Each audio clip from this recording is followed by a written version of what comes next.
नमस्ते बच्चों, मैं सौरभ जैन आपका हिंदी अध्यापक। आज हम पढ़ेंगे कक्षा 7 में हिंदी व्याकरण के अंतर्गत संधि। देखिए, सबसे पहले संधि कहलाता क्या है। संधि शब्द का अर्थ क्या होता है कि संधि का अर्थ होता है मेल, जिसको हम ये भी कह सकते हैं मिलाप अथवा मिलन। ठीक है, यह संधि शब्द का अर्थ है। संधि की डेफिनेशन क्या है कि जब दो वर्णों के मेल से उनके मूल स्वरूप में जो परिवर्तन या विकार आता है उसे संधि कहते हैं। क्या कहते हैं? संधि। तो हमें ये बात ध्यान में रखना है कि मूल रूप में परिवर्तन अथवा विकार कहाँ पर, तो यह बताया जब दो वर्णों के मेल से। देखिए, इसको आप ऐसे समझिए उदाहरण से, यहाँ सूर्य प्लस उदय है, तो सूर्य यह तो हो गया प्रथम पद, ठीक है, और उदय यह हो गया द्वितीय पद। ठीक है, आगे अब इसको हम ऐसे समझें कि जहाँ यह जो सूर्य है तो सूर्य का अंतिम वर्ण, सूर्य शब्द में अंतिम वर्ण क्या है? यह आ।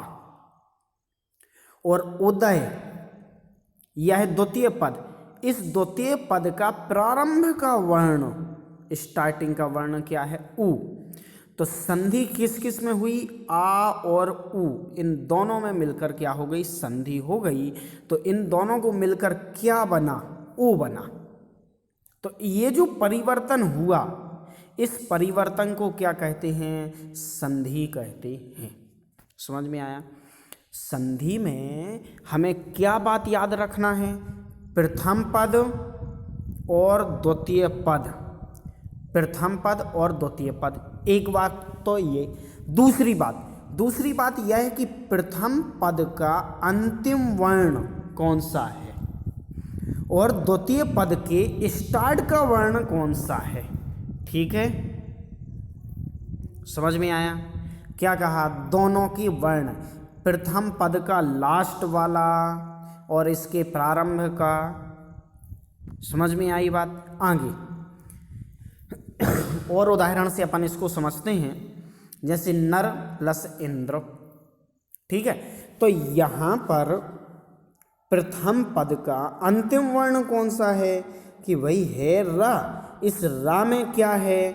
आ है। ठीक है, तो यह आ हो जाएगा। और इंद्र यह द्वितीय पद, इस द्वितीय पद का प्रारंभ का वर्ण कौन सा है? ई। तो आ और ई मिलकर क्या बनते हैं? ए बनते हैं। ठीक है, तो संधि किस किस में हुई? इस आ और ई में संधि हुई। ठीक है, इसी प्रकार रेखा प्लस अंकित, तो रेखा यह प्रथम पद है और इस प्रथम पद का अंतिम वर्ण कौन सा है? आ है। अब इसका द्वितीय पद देखिए, द्वितीय पद के प्रारंभ में क्या है? अ। ठीक है, तो यह दोनों मिलकर क्या हो गए? कि यह दोनों मिलकर हो गए आ। ठीक है, इस प्रकार से यह बनेगा। अगला उदाहरण देखिए कि राका और ईस, तो यहाँ पर अंतिम वर्ण कौन सा है? अ, है ना। और ईस का प्रथम वर्ण कौन सा है? ई। तो दोनों मिलकर क्या बन गए? ई बने। ठीक है, तो यह शब्द क्या बना आपका? राकेश। इसी प्रकार से आप और उदाहरण देख सकते हैं। अब आगे बढ़ते हैं। संधि के 3 भेद होते हैं: स्वर संधि, व्यंजन संधि और विसर्ग संधि। सबसे पहले स्वर संधि की डेफिनेशन। दो स्वरों के परस्पर मेल से जो परिवर्तन होता है उसे स्वर संधि कहते हैं। समझ में आया? स्वर संधि की डेफिनेशन में हमें क्या याद रखना है? स्वर का स्वर के साथ मेल, स्वर का स्वर के साथ मेल, इसका मतलब क्या है कि दो स्वरों का आपस में मेल होना, उसे हम स्वर संधि कहते हैं। आप इसको उदाहरण के माध्यम से देखिए, जैसे स्यो प्लस आलय बराबर शिवालय। यह जो पहला उदाहरण है, तो यह स्यो पहला पद है, आलय यह द्वितीय पद है। तो स्यो में लास्ट का आखिरी का वर्ण कौन सा है, वह है आ, ठीक। और आलय, यहां पर प्रारंभ का वर्ण कौन सा है, अ। समझ में आई बात? फिर से रिपीट कर रहा हूं, फिर से ध्यान से सुनिए। प्रथम पद का अंतिम वर्ण क्या है, आ। द्वितीय पद के प्रारंभ का वर्ण क्या है, आ। तो दोनों मिलकर क्या हो जाएंगे, आ हो जाते हैं, यह स्वर संधि में। उसी प्रकार से महा प्लस आत्मा है ना, महा, यह जो शब्द है, इस शब्द में अंतिम का वर्ण कौन सा है, प्रथम पद का अंतिम वर्ण, कि यह आ है। और द्वितीय पद के प्रारंभ का वर्ण कौन सा है, कि यह भी आ है। तो दोनों मिलकर क्या हो जाएंगे, कि दोनों मिलकर क्या हो जाएंगे, आ हो जाएंगे, ठीक है। इसी प्रकार अब आगे देखते हैं स्वर संधि के भेद। स्वर संधि के 5 भेद होते हैं। फिर से आप देखिए, स्वर संधि के 5 भेद। पहला दीर्घ संधि, गुण संधि, वृद्धि संधि, यण संधि और अयादि संधि। एक बार और मैं नाम रिपीट कर रहा हूं। स्वर संधि के 5 भेद होते हैं, दीर्घ संधि, गुण संधि, वृद्धि संधि, यण संधि और अयादि संधि। आगे दीर्घ संधि की परिभाषा समझेंगे।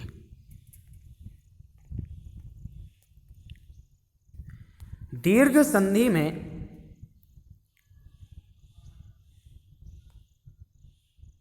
जब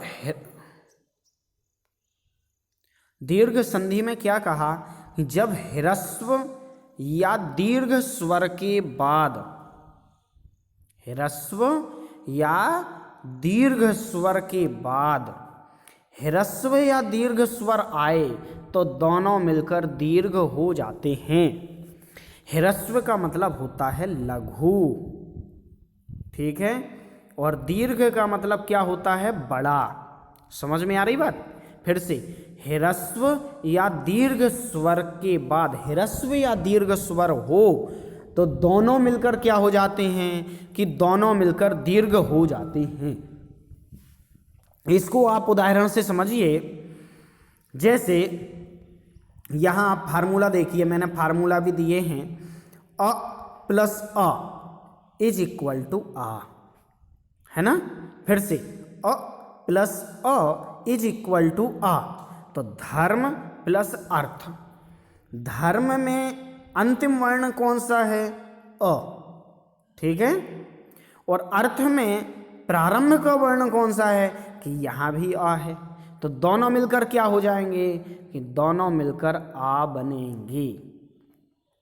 अब उसी प्रकार अ प्लस आ, क्या, अ प्लस आ इज इक्वल टू आ।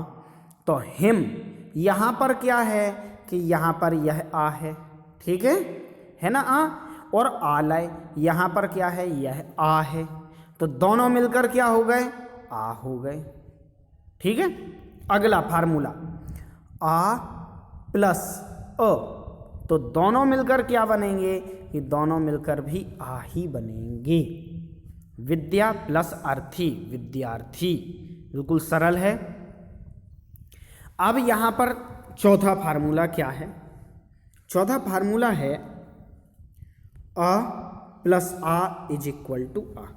विद्या प्लस आलय, विद्यालय, मतलब आ और आ मिलकर क्या बने, आ बने, ठीक। अब आ के बाद ई पर आते हैं, कि ई और ई मिलकर क्या बनेंगे, ई बनेंगे। रवि, यह जो शब्द है, इस प्रथम पद का अंतिम वर्ण कौन सा है, ई। और इंद्र का प्रारंभ का वर्ण कौन सा है, ई। इसको एक बार और देखिए, रवि यह प्रथम पद, प्रथम पद के अंत में यहाँ पर क्या है ई, है ना, और इंद्र में क्या है ई, तो दोनों मिलकर क्या हो जाएंगे, ये दोनों मिलकर ई बनेंगे। तो रवि प्लस इंद्र रवेंद्र, मुनि प्लस इंद्र मुनीन्द्र। ठीक है, अगला फार्मूला। अब ई प्लस ई, क्या, ई प्लस ई इज इक्वल टू ई, गिरी प्लस ईस क्या बन जाएगा, यह गिरीश। मुनि प्लस ईस मुनीश। ठीक है, आगे अगला फार्मूला, ई प्लस ई बराबर क्या बनेगा, बड़ी ई। भाई बड़ी ई और छोटी ई है ना, तो बड़ी ई और छोटी ई मिलकर क्या बन जाएंगे, बड़ी ई। तो मही प्लस इंद्र महींद्र, नारी प्लस इंदु नारिंदु। अब देखिए यहाँ चौथा फार्मूला इस ई का, है ना, बड़ी ई प्लस बड़ी ई बराबर क्या बन जाएगा, बड़ी ई रहेगा। नदी प्लस ईस नदीस, मही प्लस ईस महीस। बिल्कुल सरल है। अब ऐसे ही आप ऊ में लगाइए, उ प्लस उ, क्या, उ प्लस उ इज इक्वल टू उ। तो भानु प्लस उदय भानुदय, विधु प्लस उदय विधुदय, है ना। आप सभी को समझ में आ रहा है ना। यदि आपको समझ में नहीं आए तो आप कमेंट बॉक्स में मुझसे पूछ सकते हैं। भाई आपको मैंने अभी पहले क्या बताया, प्रथम पद का अंतिम का वर्ण और द्वितीय पद के प्रारंभ का वर्ण देखना है, उसको आप निकालिए, समझिए क्या है ना। तो विधु प्रथम पद, इसका अंतिम वर्ण क्या हो जाएगा, इसका अंतिम वर्ण उ, है ना। और उदय यह द्वितीय पद, इसके प्रारंभ में कौन सा वर्ण है, उ, तो बराबर दोनों मिलके क्या हो जाएंगे, बड़ा उ। ठीक है, अगला लघु प्लस ऊर्मी लघुर्मी।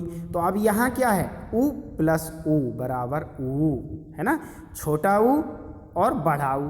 तो छोटा उ और बड़ा उ मिलकर क्या बन जाएंगे, बड़ा उ बनेंगे। ठीक है, आगे सिंधु प्लस ऊर्मी सिंधुर्मी, सरल है। आगे अब उ में और देखिए, बड़ा उ और उ, बड़ा उ का मतलब समझ गए, बड़ा उ का मतलब है दीर्घ उ और छोटा उ मतलब ह्रस्व उ, तो दोनों मिलकर क्या हो जाएंगे, उ। तो वधु प्लस उत्सव वधुत्सव। अब यहाँ पर उ प्लस उ इज इक्वल टू उ, मतलब दीर्घ उ प्लस दीर्घ उ इज इक्वल टू उ। भू प्लस ऊर्ध्व भूर्ध्व। ठीक है, तो यह संधि आपको समझ में आई, दीर्घ संधि। अब आगे गुण संधि। सर अगली संधि देखिए, अगली है गुण संधि। ठीक है, गुण संधि। तो यहाँ गुण संधि में क्या याद रखना, डेफिनेशन समझिए। यदि अ और आ का मेल किससे हो, ई अथवा ई से होने पर ए होता है। समझ में आई बात, मतलब अ अथवा आ हो प्रथम पद में और दूसरे पद में ई अथवा ई हो तो उसका क्या हो जाता है, ए हो जाएगा।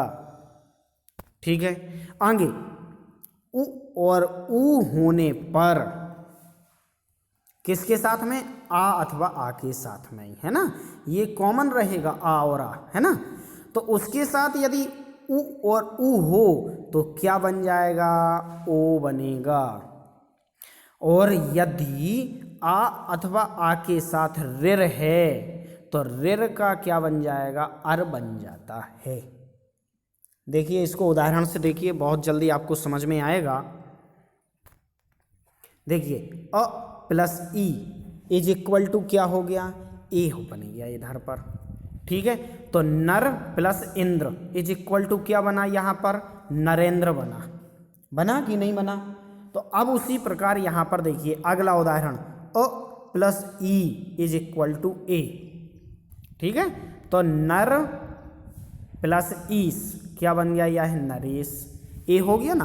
मतलब ये देखिए आ का मेल किससे हो रहा है, ई से हो रहा है। अब उसी प्रकार यहाँ अब ये बड़ा बड़ा आ मतलब समझ गए, दीर्घ आ, है ना। तो दीर्घ अ प्लस ह्रस्व ई मिलकर क्या हो गए, ए हो गए। तो महा प्लस इंद्र महेंद्र, आ प्लस ई बराबर ए। तो महा प्रथम पद, ईश द्वितीय पद, महा प्रथम पद के अंत में कौन सा वर्ण है, आ है कि नहीं है। ईश के प्रारंभ में क्या है, ई, है ना। तो दोनों मिलकर क्या हो गए कि दोनों मिलकर ए बन गए, बने कि नहीं बने। अब इसी प्रकार आगे अ और उ, आ और उ मिलकर क्या होना है, ओ होना है।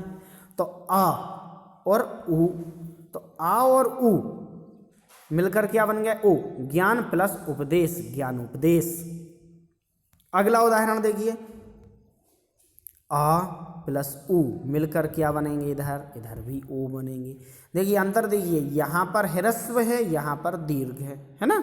तो महा प्लस उत्सव, महोत्सव।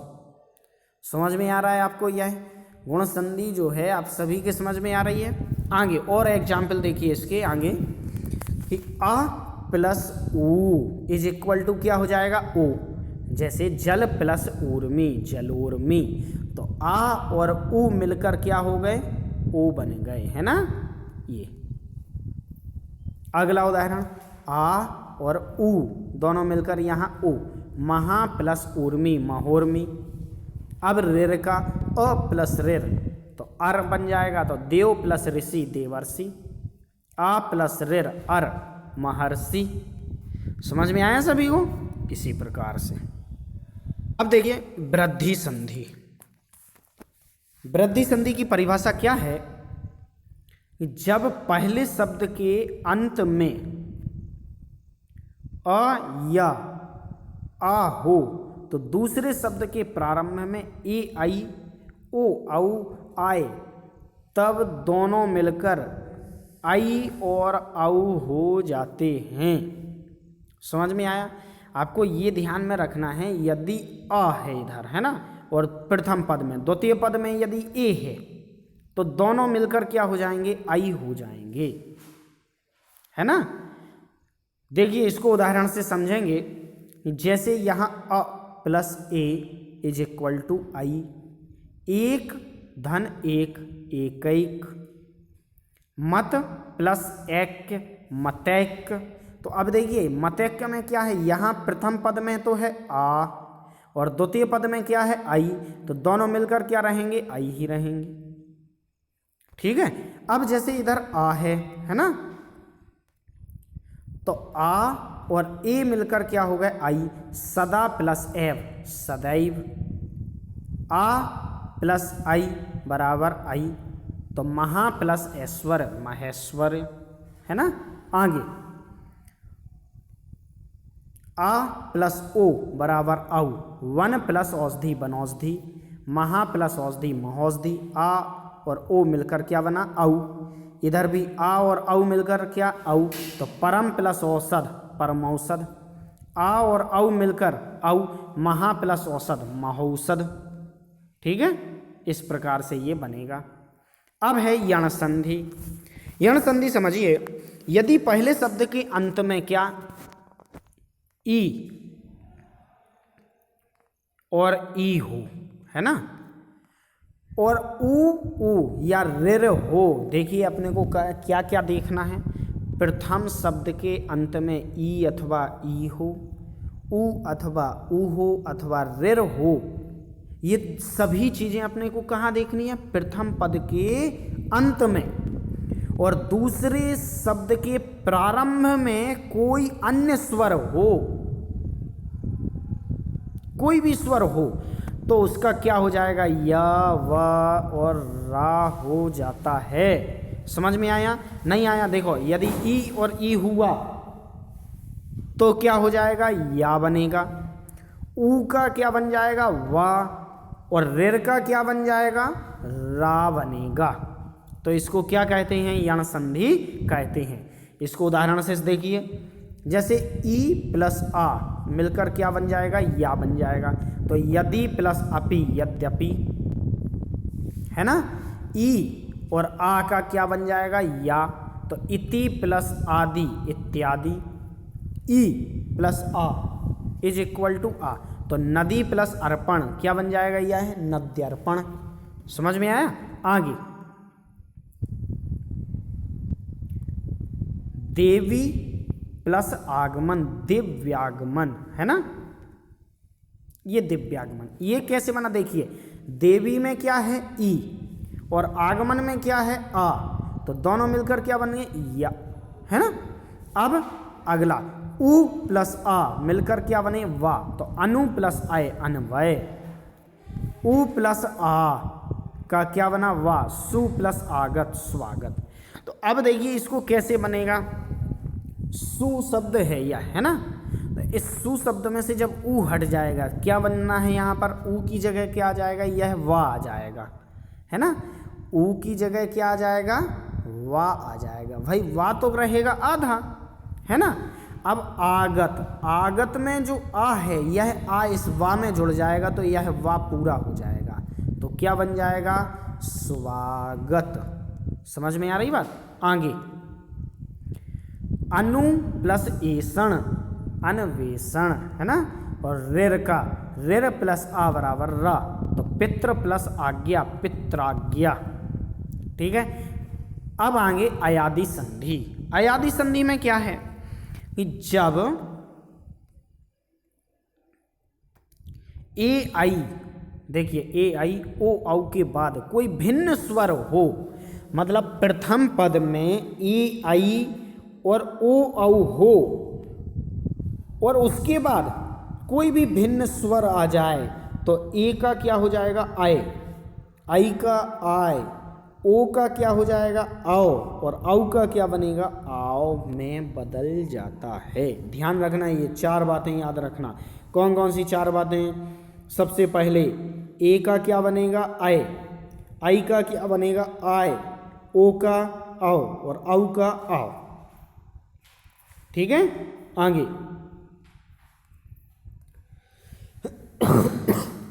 उदाहरण से देखिए, जैसे ए प्लस आ आए, ने प्लस अन, तो ने में क्या है ए है और अन में इधर पर क्या है आ है, तो ने प्लस अन बराबर नयन, है ना। गई प्लस अक, तो गई में क्या है आई, है ना, क्या है आई और ये हो जाएगा आ, तो आई और आ बराबर आए, तो यह शब्द बन जाएगा गायक। पो धन अन बराबर पवन, तो ये पवन कैसे बना पो, पो में क्या है ओ, तो ओ और आ मिलकर क्या बन जाएगा आओ बनेगा, तो यह पवन शब्द। ठीक है। अब देखिए इसको और आप बहुत धैर्य से गंभीरता से समझिए भाई यह कैसे बना। जैसे ओ और आ मिलकर क्या बन जाएगा आओ, तो जैसे इसी को समझें पो, पो में क्या हो जाएगा, अब ओ तो निकल गया तो यह पा पूरा हो जाएगा, है ना। जब ओ निकल जाएगा तो पा तो हो जाएगा आधा, है ना। देखिए फिर से देखिए, यह जो पा है इस पा में से ओ निकल गया तो यह आधा हो गया। अब ये औ आ जाएगा, है ना, तो ये वाला जो आ है इस पा में जुड़ जाएगा तो यह पा हो जाएगा पूरा, है ना। अब वा, यह वा भी कैसा है आधा, आधा है ना, तो वह आधे वा में यह वाला आ जुड़ेगा, है ना, यह आ जुड़ जाएगा तो यह वा भी पूरा हो जाएगा और ना यह ज्यों का त्यों आ जाएगा। तो इस प्रकार से क्या बन गया, यह पवन शब्द बन गया, है ना। फिर पौ प्लस अक क्या बन जाएगा, यह पावक। नौ प्लस एक नाविक। ओके, अभी हमने स्वर संधि के भेदों को समझा। व्यंजन संधि और विसर्ग संधि अगले वीडियो में समझेंगे। धन्यवाद।